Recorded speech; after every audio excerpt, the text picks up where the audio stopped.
Oregon needs Bo Nix to be great again to win the Pac-12 this season. And now with his poster all over the country, the hype is going up. But he's ready for it. Here we go. You are Locked On Ducks, your daily podcast on the Oregon Ducks, part of the Locked On Podcast Network, your team every day.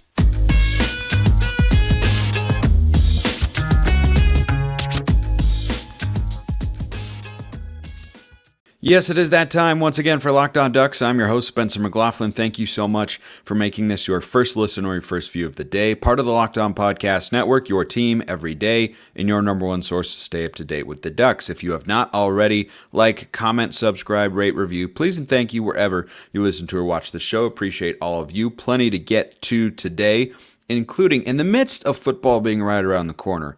I saw something about men's basketball that I have to bring up because I think they did something really, really good and smart. But let's talk about Bo Nix, who's now got a poster in Dallas, who's got a poster in New York, who's got the 7th best preseason Heisman odds on FanDuel last time I checked, who's going into his 5th year of college football.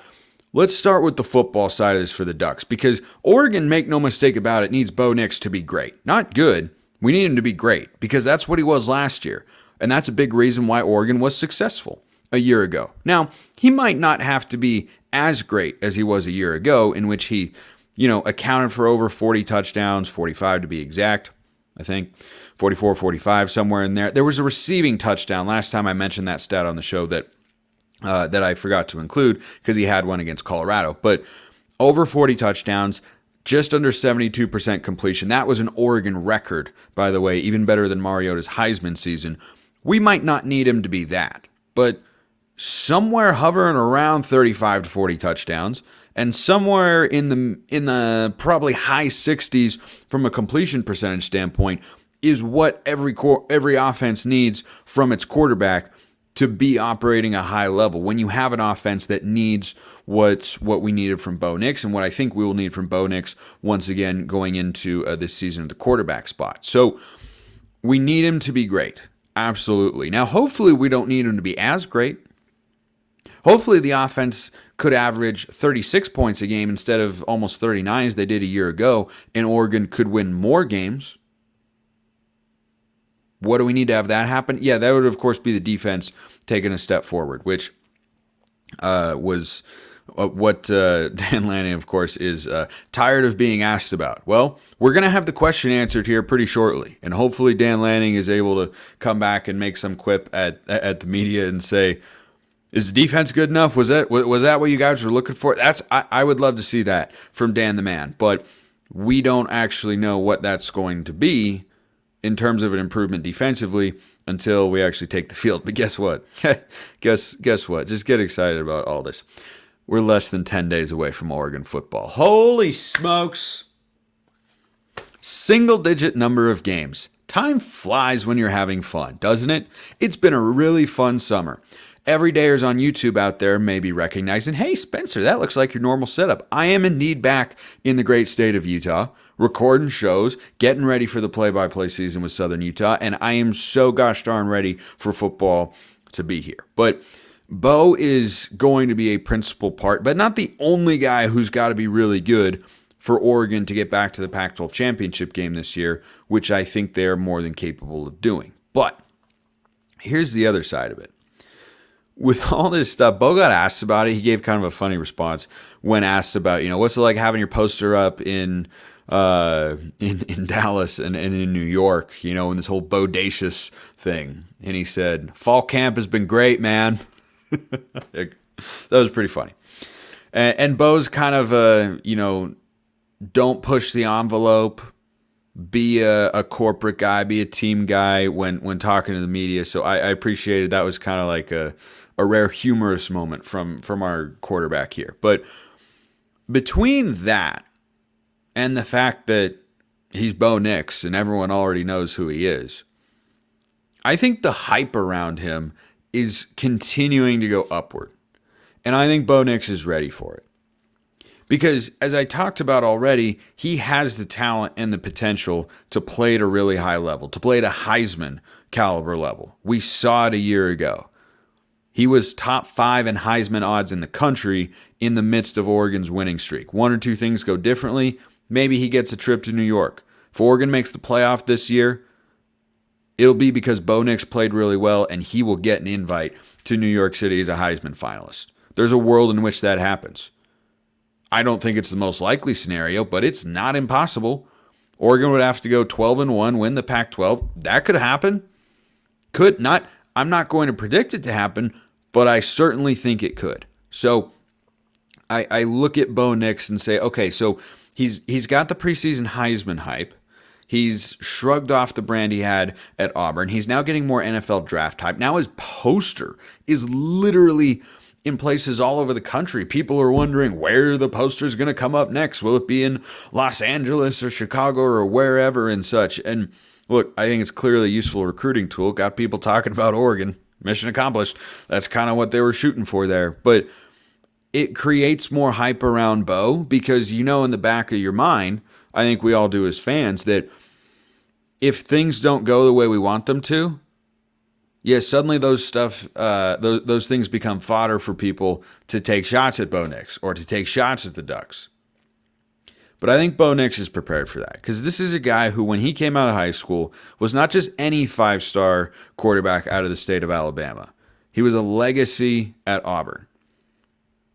And he went there and was, as my boss Zach Blackerby, the host of Locked On Auburn, described, the most polarizing player he has ever covered. And he's covered Auburn a lot longer than I've covered the Ducks, which has been for about 1 year and 9 months or so, which I'm very, very grateful for. Coming up on 2 years. We'll hit that before the season comes, before the season comes to an end, when you factor in postseason and whatnot. Anyway, so thank you all for that, by the way. Bo Nix is a guy who came out with a lot of hype, who went to Auburn, was in the pressure cooker, was asked the big questions, had big expectations, was expected to be all this sort of stuff, this, that, and the other thing. I don't think even what he's going through now can possibly compare to that. I think that what he went through at Auburn and not living up to the hype over there, he seems like a guy to me, maybe I'm wrong and he's just hiding this stuff with his public persona. He seems like a guy to me that is at a place in his life where he has an understanding of the bigger picture while also being goal and football oriented, but understanding that there's more to life than football, not letting that stuff bother him, going out there and wanting to just play the best version of football, be the best version of Bo Nix on the football field as a quarterback as he can possibly be. I think that's where he is at, and I think that's a great place to be. That's the way he acts. I think that's where he was a season ago, and a couple of posters across the country with his with his face on them and the words, bodacious or whatever. I don't think that's bothering him one bit. So if the hype and expectation and pomp and circumstance, if that's all going up because of this sort of stuff for the program and for Bo specifically, I say bring it on. I say bring it on because football season's here, and at some point you got to put up or shut up, and Oregon's going to have the opportunity to do that this year. They've got a schedule that can get them to the college football playoff. They've got not the most unfavorable schedule in the world when you're talking about just reaching the Pac-12 title game. I think they're in a good position to contend for a Pac-12 championship, maybe even a college football playoff spot. I think it's tough because the league is so gosh darn good, but I think they're in a really good spot right now. And you know what? I've missed football so much. All in. Let's go. Cannot wait for football. Special teams the last couple of years. Let's just say they haven't been a strength for the Ducks. But getting your car back on the road will be a strength when you go check out eBay Motors. For a championship team, it's all about making sure every player is a perfect fit. It's the same when it comes to your vehicle. Every part needs to fit just right. So the next time you need parts and accessories, head to eBay Motors. With eBay Guaranteed Fit, you can be sure every part you need fits right the first time around. Just add your ride to my garage and look for the green check to know the part will fit or your money back. Because just like in sports, confidence is the name of the game, and I think our man Bo Nix has got plenty of that when you shop on eBay Motors. With over 122 million parts to choose from, you'll be back in the game in no time. It's easy, frankly. to bring home a win when Bo Nix is quarterback and when the right parts are guaranteed. These two things go hand in hand. So guaranteed fit only available to U.S. customers. Guaranteed, though, that Bo Nix will play the season. Eligible items only. Exclusions apply. Get the right parts, the right fit, and the right prices on ebaymotors.com. Let's ride eBay. Spencer, what's in the cup for that second segment sip? Ginger tea. So glad you asked. Okay, let's talk about special teams. A couple of you asked this question. This is from Blaine. Again, mailbag always open. Everydayers know this. YouTube comments or hit me up on Twitter at smalls_55 or at LockedOnDucks. DMs and mentions are wide open. So there was another question in the mailbag, but I saw this yesterday about special teams. So if you asked it, you know who you are. It's basically in this vein. This from Blaine. I didn't mean to rhyme there, but I did. I have felt like special teams was just an afterthought for our coaching staff. I hope to be proven wrong. In the past, it was exciting for our special teams to get on the field. Last year, I just held my breath each time, except for Camden Lewis. Question, will this year be different? And once again, will we see a special team? Or if so, who have we added to make this so? Has the coaching staff made it a priority? First of all, yes. I think the coaching staff is aware that special teams last year were not only far from a strength, but they were a weakness outside of Camden Lewis, who was an all-conference performer and is a preseason all-conference nominee, deservedly so. Now, with Camden Lewis, you have a reliable place kicker who's had a great career trajectory where he looked bad at the start, got beat out, stuck it out. Now he's a reliable all-conference kicker. Good for him. I bring it up every chance I get because it's an awesome story, especially in the world of the transfer portal. But everything else about Oregon's special teams last year, aside from their touchback percentage with Andrew Boyle, the kickoff specialist, it was bad. Average punt yards per attempt was last in the Pac-12. Dead last. That's not good. The kickoff coverage was not good. The numbers back that up. The punt coverage was okay, but you didn't have big booming punts to chase after, so if you don't have to run as far, you can get on top of guys a lot quicker. But they didn't flip the field in the punting game. They didn't pin teams deep. And that put the defense in tough situations. They do have to be better. Now, Luke Dunn is the name to watch in that particular area because he's a punter that they brought in. He's an Australian kid. And hopefully he can be a dynamic game-influencing player. Because don't ever forget that when we won at Ohio State in 2021, you know who had a really good game? Tom Snee. Tom Snee was out there throwing darts like me with a pitching wedge on a good day. That doesn't happen very often, by the way, with wedges. But on a good day, I can be kind of accurate. Most days I'm not. But that's what we need from our punter. You need to have not just greater power than we've shown, but have a better ability to put a team inside the five. Go find some numbers. There are a lot of people who love to dive into stuff on the internet and such, listening to or watching this show.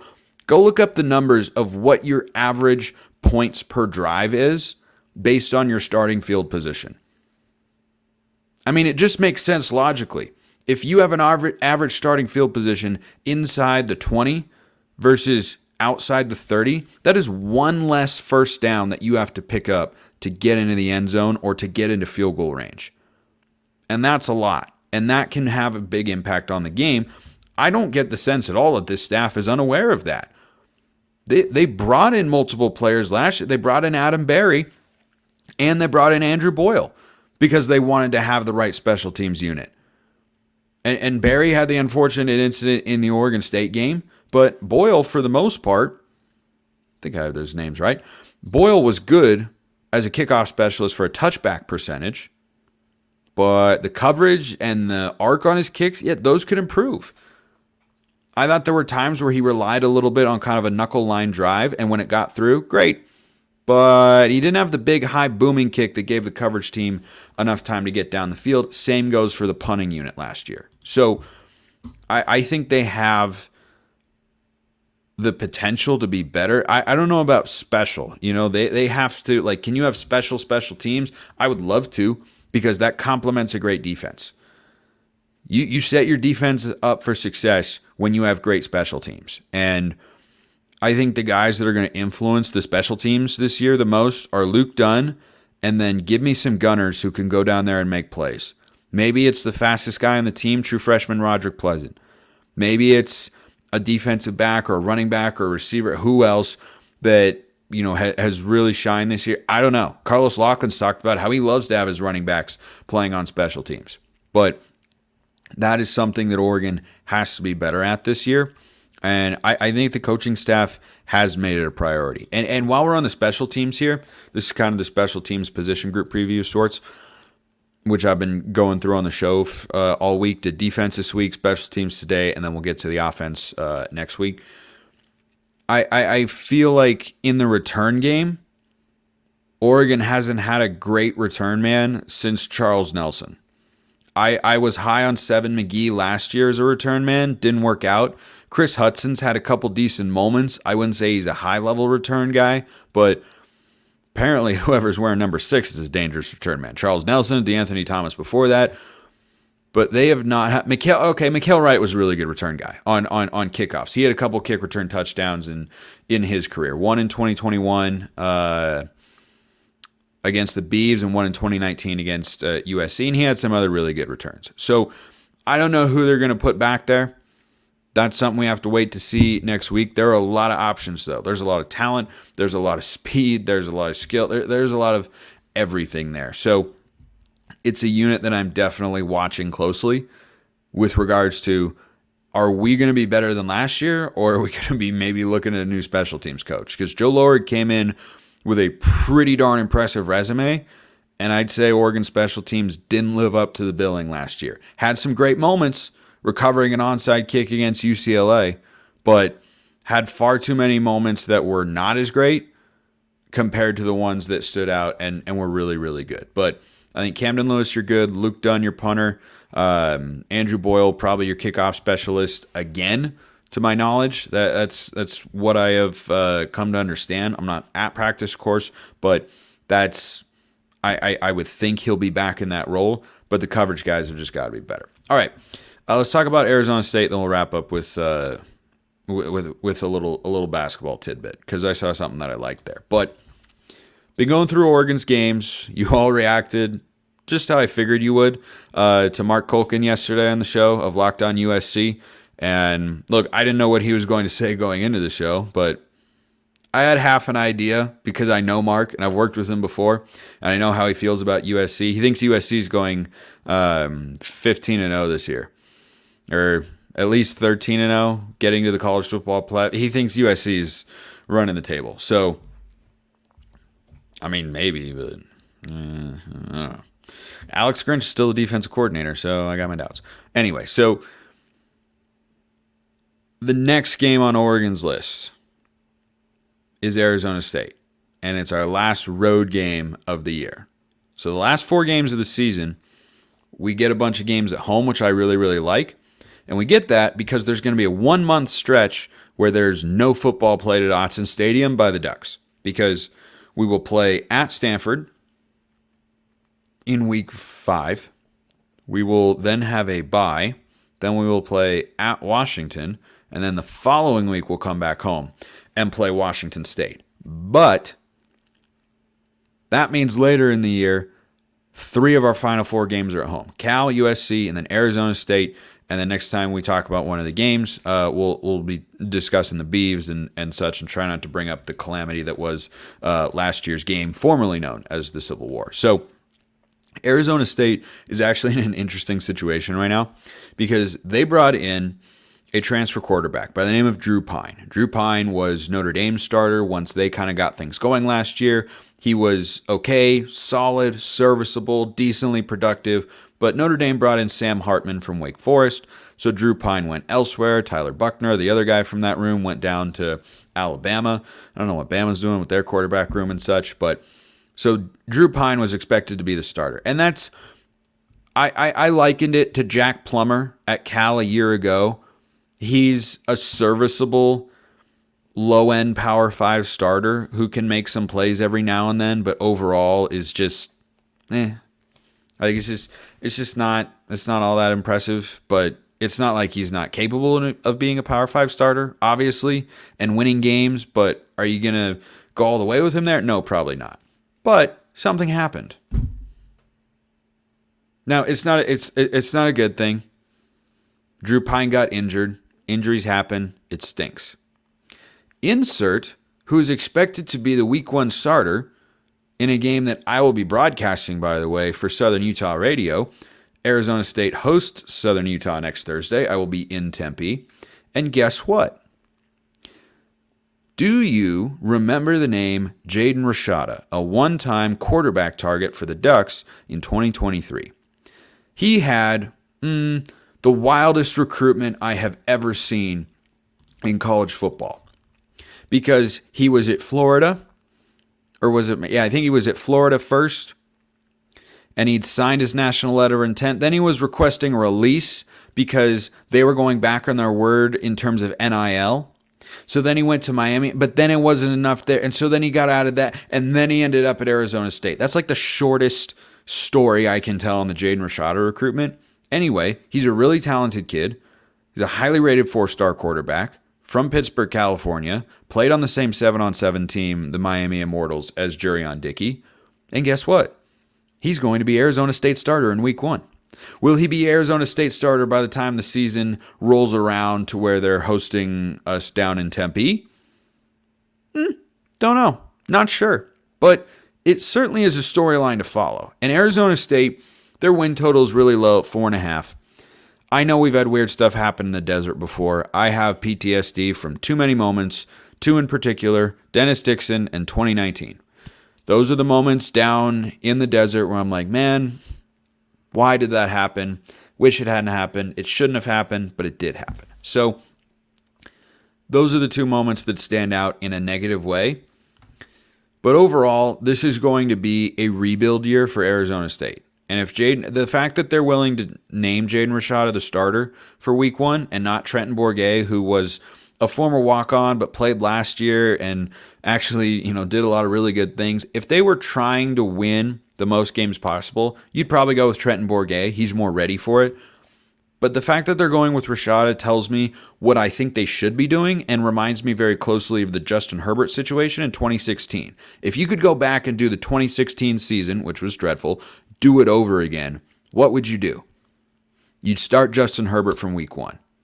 Because Dakota Prukop was just never going to end up being worth it or put us in a situation to win at a high level. Same thing, Drew Pine, you're not going anywhere with that guy. Team is falling down a little bit. Start the young guy, let him get experience, let him get reps, let him make mistakes and all that sort of stuff. That's what I think Arizona State should do. It's unfortunate that they had to get there through an injury to Drew Pine. Now that they are there, though, it makes them honestly a more interesting team because I want to see what kind of player Rashada ends up being after that whole recruitment and such. And I've seen him throw in person with no pads and 7-on-7, but obviously it's very different when you have game action. On paper, though, Oregon is a much better football team than Arizona State. And that should not be a team that's able to trip up the Ducks. It shouldn't be. Arizona last year was a better team than Arizona State will be this year. That is my belief. And I talk about the Sun Devils fairly regularly on Locked On Pac-12. Arizona last year was a 5-7 football team, and we went down there, and Ty Thompson was in by the end of the game. That's what it should be when we play ASU for our final road game of the regular season. Ty Thompson should be able to get in by the end of the game. Ducks shouldn't have a problem. Get in. Get a nice, 45-20 win or whatever it ends up being. Get out and then get ready to play the game formerly known as the Civil War. So that's kind of where I stand on expectations for the Arizona State game.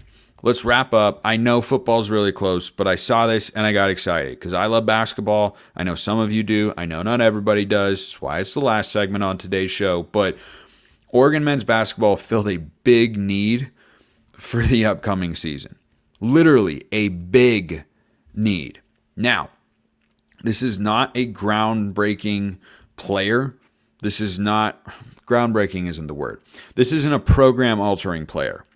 It's just what I think needed to happen. And I talked about it. I can't remember the last time I talked about basketball, honestly, because they haven't been in the news a whole heck of a lot.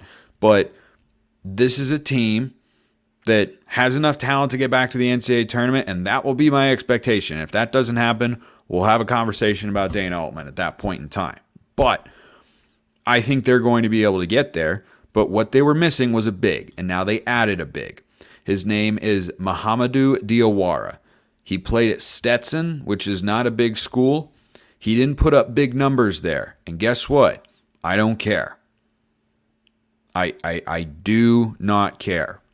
He is 6'10", 250 pounds. That is what I care about. Oregon needs, in this roster, or needed, I should say, just another big body. I don't think this is a guy who needs to play more than 5 to 10 minutes a game. But to give Nate Biddle or N'Faly Dante a brief rest, or to fill in for one of those guys if they end up hurt, which N'Faly Dante often does, and Nate Biddle was hurt for a stretch of last season as well, happens with big players. That's the way it goes. It stinks, but that's the way it is. Big guys get hurt a lot. Joel Embiid hurt a lot. Greg Oden. Oh, gosh, I brought up Greg Oden. That was terrible. Anyway, so big guys get hurt a lot. And the last time I talked about this Oregon roster, I said, okay, so they did add a couple shooters. They brought in some talent. They got a lot of guards. Man, they got a lot of guards. But they don't have enough bigs, and he just needs to be able to give guys a spell, defend and rebound, and just be a big body out there. And at 6'10" in the front court, that's what he's going to be able to do. I don't think he'll play a lot, but I like this move because now I see a front court rotation materializing. Because before you brought him in, again, his name is Mohamedou Diawara, I think is how you pronounce it. Before you brought in Diawara, your front court rotation was going to be some combination of KJ Evans, Nate Biddle, and N'Faly Dante. And if any one of those guys were to go down, you would have 2 players on your roster that are 6'9" or taller. And that's just not enough. And I don't expect him to score a lot. I want him to show up, defend, rebound, block some shots, be one of those Dana Altman bigs. It just feels like it's just the last piece, and now everything's got to gel. Also, I think it was a week ago, I tweeted out from the Locked On Ducks account that just the hard eyes emoji, because I saw Shellstad drive and dish to Jermaine Couisnard for 3. That was chef's kiss right there.